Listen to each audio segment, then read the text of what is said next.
Hello everyone, welcome to our channel. इस series में हम ह्यूमन ज्योग्राफी डिस्कस कर रहे थे with the help of MCQs. ये हमारा 7th लेक्चर है, तो आज का वीडियो स्टार्ट करते हैं। तो आज का हमारा पहला क्वेश्चन है, which of the following is the philosophical basis of quantitative revolution. यहाँ पर पूछा गया है, ये चार यहाँ पर फिलोसफिकल बेस दिए गए हैं कि इनमें से जो क्वांटिटेटिव रिवोल्यूशन है किस पर बेस्ड था। ऑप्शंस हैं प्रोबेबिलिज्म, आइडियलिज्म, एग्जिस्टेंशियलिज्म एंड पॉजिटिविज्म। इन चार कॉन्सेप्ट में से किस पर बेस्ड था। तो इसका करेक्ट आंसर हो जाएगा ऑप्शन डी, पॉजिटिविज्म। तो बात करें पॉजिटिविज्म की, तो ये कॉन्सेप्ट दिया गया 1820 में किसके द्वारा, ऑगस्ट कॉम्टे। August Comte. हालांकि ये ज्योग्राफी में डायरेक्टली ज्योग्राफी से लिंक्ड नहीं है, सोशोलॉजी का पार्ट है, लेकिन यहाँ पर क्या है, पॉजिटिविज्म से बाकी कॉन्सेप्ट रिलेट करते हैं, तो इसीलिए यहाँ पर इसको ज्योग्राफी में भी पढ़ा जाता है। और ये पॉजिटिविज्म का डेवलपमेंट कब हुआ, 1830s में इसका यूज़ हुआ। और ये किसके कॉन्ट्राडिक्ट में आया, मीन्स जो टेलियोलॉजिस्ट थे और मेटाफिजिक्स था, इनको रिप्लेस करने के लिए ये टर्म दिया गया था। टेलियोलॉजिस्ट क्या बोलते थे कि जो भी चीज़ें होती हैं वो किस में विश्वास करते थे, गॉड में। और इसी को यहाँ पर पॉजिटिविज्म में क्या बोला गया था, साइंटिफिक बेस की बात की गई थी कि कोई भी चीज़ हो रही है क्यों हो रही है, क्या साइंटिफिक रीज़न है उसके पीछे। तो यहाँ पर पॉजिटिविज्म की बात की गई थी। और पॉजिटिविज्म पर ही बेस्ड है क्या, ये हमारा क्वांटिटेटिव रिवॉल्यूशन। क्वांटिटेटिव रिवॉल्यूशन कब चर्चा में आया, बात है 1948 की। हार्वर्ड यूनिवर्सिटी के प्रेसिडेंट थे कोनेट, जेम्स कोनेट। उन्होंने बोला था कि geography is not a university subject. उन्होंने ये बोला था कि ज्योग्राफी यूनिवर्सिटी सब्जेक्ट नहीं है और इसको ख़त्म करने के कगार पर आ गए थे। तो फिर एक यहाँ पर ज्योग्राफर निकल के आए, उनको आप फिलोसफर भी बोल दीजिए। ये कौन थे, आई बर्टन एक कैनेडियन ज्योग्राफर थे। उन्होंने एक अपना रिसर्च पेपर लिखा था और उस रिसर्च पेपर का नाम क्या था, the quantitative revolution and theoretical geography. और उन्होंने अपना पेपर कब लिखा था, 1963 में। तब से ही ये क्वांटिटेटिव रिवॉल्यूशन चर्चा में आया। तो ये था इसका साइंटिफिक बेस, मतलब पॉजिटिविज्म पर क्या है, डिपेंड है क्वांटिटेटिव रिवॉल्यूशन। तो इसका करेक्ट आंसर हो जाएगा ऑप्शन डी। चलते हैं आगे। नेक्स्ट क्वेश्चन है, the concept of paradigm in geography was propounded by. ये जो पैराडाइम है ज्योग्राफी में किसके द्वारा प्रपोंड किया गया। ऑप्शन हैं हॉटसन, हैगरस्ट्रैंड एंड एस थॉमस कुन, पीटर हैगेट एंड विलियम बुंगे। तो यहाँ पर जो ये एस थॉमस कुन है, इनके द्वारा ये पैराडाइम दिया गया ज्योग्राफी में। और पैराडाइम का मतलब ही क्या होता है वो देख लेते हैं। पैराडाइम क्या है, ये एक थ्योरी है जो बेस्ड होती है किस पर, ये साइंटिफिक मेथड्स पर और साइंटिफिक टास्क पर। तो ज्योग्राफी में पैराडाइम दिया गया एस थॉमस कुन के द्वारा। और यही क्या, ये एस थॉमस कुन कौन थे, ये एक अमेरिकन ज्योग्राफर थे। और उसके बाद फिर इसको डायग्रामेटिकली किसने शो किया, इसको शो करने में सिरे जाता है हेनरिक्सन का, हेनरिक्सन। तो ये नाम भी याद रखना है। तो करेक्ट आंसर हो जाएगा ऑप्शन बी। चलते हैं आगे। नेक्स्ट क्वेश्चन है, मैच लिस्ट 1। एक तरफ क्या है, कॉन्सेप्ट दिए गए हैं एंड लिस्ट 2 में दिया गया है प्रपोंडेड किसके द्वारा ये किए गए हैं। तो यहाँ पर आपको सेलेक्ट करना है करेक्ट आंसर कौन सा है। तो कॉन्सेप्ट है क्वांटिटेटिव रिवॉल्यूशन, इसको प्रपोंड किया आई बर्टन ने। देन इसके बाद पॉजिटिविज्म, ये किसने प्रपोंड किया, ऑगस्ट कॉम्टे ने। देन आइडियलिज्म, ये ग्वेल्के ने दिया। एंड रियलिज्म, ये रिलेटेड है किससे, गिब्सन से।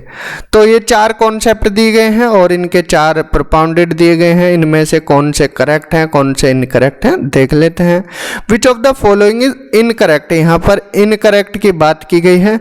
अगर करेक्ट की बात की जाए तो चारों ही ये क्या है, करेक्ट हैं। क्वांटिटेटिव रिवॉल्यूशन दिया आई बर्टन ने, अभी हमने डिस्कस किया था।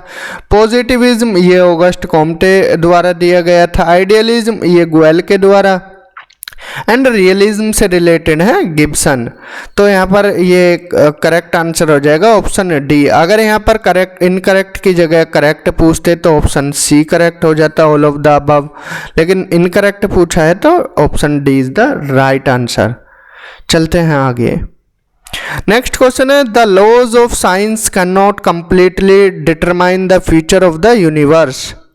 This statement was given by. ये स्टेटमेंट किसके द्वारा दिया गया? ऑप्शन है Isaac Newton, Stephen Hawkins, David Harvey या फिर रिचर्ड कोरी। तो इस स्टेटमेंट को दिया गया था स्टीफन हॉकिंस के द्वारा। उन्होंने क्या बोला था कि जो साइंस के लॉज हैं वो कंप्लीटली डिटरमाइन नहीं करते यूनिवर्स के फ्यूचर को। तो उन्होंने स्टीफन हॉकिंस ने गॉड को क्या बताया? God as a metaphor for the laws of nature. God को सुप्रीम रखा है किसने? स्टीफन हॉकिंस ने।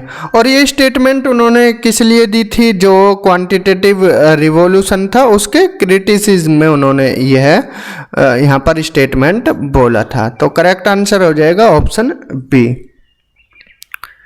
नेक्स्ट क्वेश्चन है which of the following is an American geographer. यहाँ पर 4 जोग्राफर दिए गए हैं, इनमें से पूछा गया है कौन से अमेरिकन जोग्राफर हैं। ऑप्शन है पीटर हैगेट, रिचर्ड कोरे, डेविड हार्वे एंड विलियम बुंगे। तो इनमें से 3 जो जोग्राफर हैं वो कौन है? यहाँ पर जो यूके से रिलेटेड है, यूनाइटेड किंगडम से, एंड यहाँ पर 1 जोग्राफर है अमेरिकन जोग्राफर। तो वो कौन से हैं? विलियम बुंगे। करेक्ट आंसर हो जाएगा ऑप्शन डी। चलते हैं आगे। नेक्स्ट क्वेश्चन है the term areal differentiation was coined bye.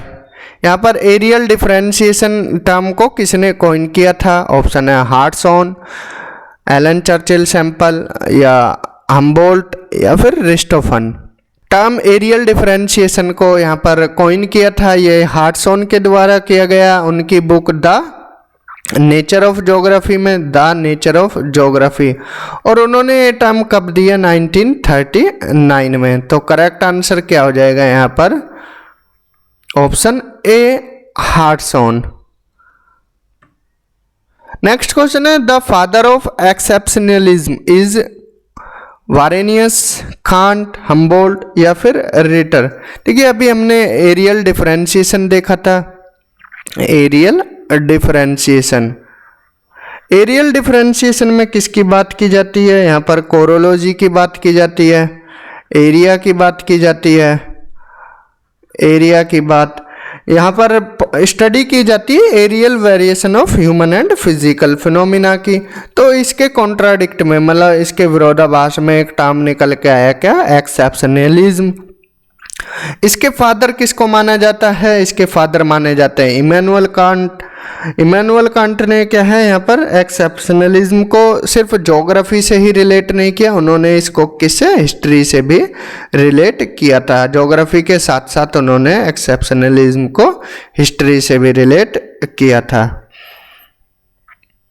तो लेकिन जो टर्म है एक्सेप्शनलिज्म ज्योग्राफी में, इसको जो एक्सटेंड करने का जो श्रेय जाता है वो किसको जाता है? सेफर को जाता है। चलते हैं आगे। नेक्स्ट क्वेश्चन है who published a paper exceptionalism in geography a methodological examination. तो यहाँ पर एक रिसर्च पेपर की बात की गई है। अभी हमने एरियल डिफरेंशिएशन देखा, एक्सेप्शनलिज्म देखा। तो exceptionalism in geography a methodological examination, ये पेपर किसके द्वारा पब्लिश किया गया? ऑप्शन है हार्ट्सऑन, सेफर, एक्करमैन या फिर कार्लो सार। इसका करेक्ट आंसर हो जाएगा ऑप्शन बी सेफर। सेफर क्या है? फर्स्ट जोग्राफर हैं जिन्होंने क्लेम किया था, जो उनका रिसर्च पेपर है वो चैलेंज करता था हार्ट्सऑन का जो इंटरप्रिटेशन था उसको। हार्ट्सऑन ने किसके बारे में बताया था? एरियल डिफरेंशिएशन के, और उन्होंने इसी को चैलेंज किया था। किन्होंने? सेफर ने। और सेफर ने ये अपना पेपर पब्लिश किया था। तो करेक्ट आंसर हो जाएगा ऑप्शन बी। नेक्स्ट क्वेश्चन है which of the following geographer present spatial analysis as the study of the arrangement of points, lines, areas and surface on a map. किस geographer ने spatial analyse को बताया था कि जो स्पेशियल एनालाइज होता है वो होता है पॉइंट की स्टडी, लाइंस की स्टडी, एरियाज की स्टडी एंड सरफेस की स्टडी। तो ये बताने वाले जोग्राफर कौन थे? ऑप्शन है अनविन, बैरोज, गेरलैंड या फिर लेहमन। तो इसका करेक्ट आंसर हो जाएगा ऑप्शन ए, अनविन। इन्होंने ही इस चीज को बताया था। नेक्स्ट क्वेश्चन है, ये आज का हमारा लास्ट क्वेश्चन है, who developed the concept of Lebensraum? Option है रेडजेल, हेटनर, कार्लोस आर या फिर रिटर। तो कॉन्सेप्ट लेबेंसरम को देने वाले कौन थे? ये यहाँ पर करेक्ट आंसर हो जाएगा रेडजेल। रेडजेल ने लेबेंसरम को क्या बोला था? Living space. लिविंग स्पेस को ही इन्होंने क्या है लेबेंसरम का नाम दिया था। लिविंग स्पेस या फिर जोग्राफिकल रीजन जिसके विद इन में क्या है ऑर्गेनिज्म डेवलप होते हैं, तो इसी को इन्होंने टर्म दिया था लेबेंसरम। करेक्ट आंसर हो जाएगा ऑप्शन ए, रेडजेल। तो आज के वीडियो में हमने टोटल 10 क्वेश्चन डिस्कस किए। ये हमारा पार्ट 7 था। तो यहाँ पर पार्ट 7 हमारा कंप्लीट होता है। अगर वीडियोस अच्छे लगे हों तो चैनल को शेयर कीजिए, ज़्यादा से ज़्यादा सब्सक्राइब कराइए और thank you, have a good day.